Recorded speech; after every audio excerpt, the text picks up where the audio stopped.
Praise the Lord. தேவனுக்கு மகிமை உண்டாவதாக. ஆண்டவரும் இரட்சகருமாய் இருக்கிற இயேசு கிறிஸ்துவின் இணையற்ற நாமத்தினாலே இந்த கால வேளையில் உங்கள் யாவரையும் நான் வாழ்த்துகிறேன்.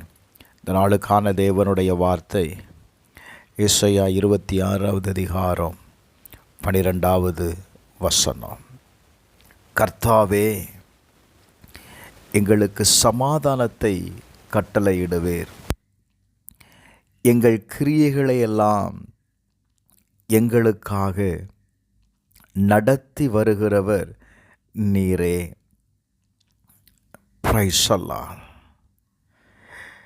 இந்த வார்த்தையை இன்னொரு மொழிபெயர்ப்பில் நான் வாசிக்கிறேன். கர்த்தாவே, நீர் நாங்கள் செய்ய முயன்ற காரியங்களை எங்களுக்காக செய்வதில் வெற்றி அடைந்திருக்கிறீர். ஆதலால் எங்களுக்கு சமாதானத்தை தாரும். எனக்கு அன்பானவர்களே, வார்த்தையை கவனியுங்கள். நாம் செய்ய முயன்ற காரியங்களை நமக்காக அவர் என்ன செய்கிறார்? வெற்றி அடைந்திருக்கிறார். Praise the Lord. நீங்கள் செய்ய முயன்ற ஒவ்வொரு காரியத்தையும் கர்த்தர் வெற்றி அடைந்திருக்கிறார். அப்படின்னா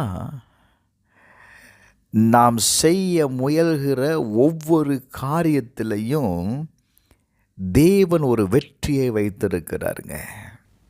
நீங்கள் வேதத்தை கவனித்து பார்ப்பீங்கன்னா ஏசாயா 53வது அதிகாரத்தில் 5வது வசனத்தை வாசித்து பாருங்க.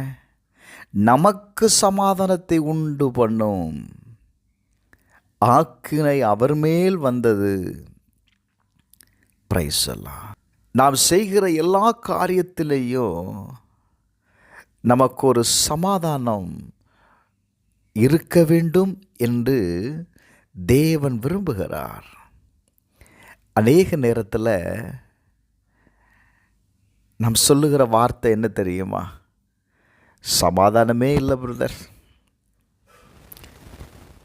குடும்பத்தில் சமாதானம் இல்லை, செய்கிற வேலையில் சமாதானம் இல்லை, எந்த காரியத்திலையும் சமாதானமற்ற ஒரு நிலை. ஆனால் நான் இன்றைக்கு சொல்லுவேன், செய்கின்ற ஒவ்வொரு காரியத்திலையும் தேவன் என்ன வைத்திருக்கிறார் தெரியுமா? சமாதானத்தை வைத்திருக்கிறார்.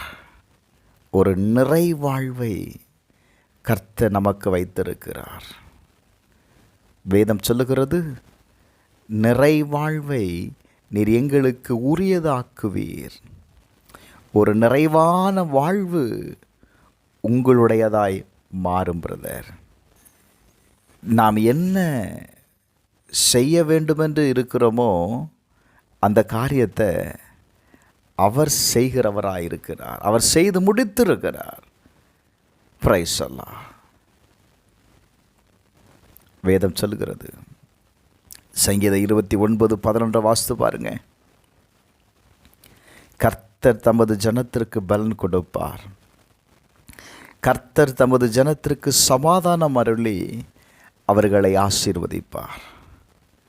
இந்த கால வேளையில் நீங்கள் செய்கிற ஒவ்வொரு காரியத்திலையும் தேவன் உங்களுக்கு சமாதானத்தை கட்டளையிட்டு அந்த காரியத்தை உங்களுக்கு ஆசீர்வதிப்பார். வேதம் சொல்லுகிறது, யோவான் 14:27 வாசித்து பாருங்க. சமாதானத்தை உங்களுக்கு வைத்து போகிறேன், என்னுடைய சமாதானத்தையே உங்களுக்கு கொடுக்கிறேன். உலகம் கொடுக்கிற பிரகாரம் நான் உங்களுக்கு கொடுக்கிறதில்லை. உங்கள் இருதயம் கலங்காமலும் பயப்படாமலும் இருப்பதாக. எனக்கு அன்பானவர்களே, இந்த கால வேளையில் நாம் செய்கிற எல்லா காரியத்திற்கும் கர்த்தர் சமாதானத்தை வைத்திருக்கிறார்.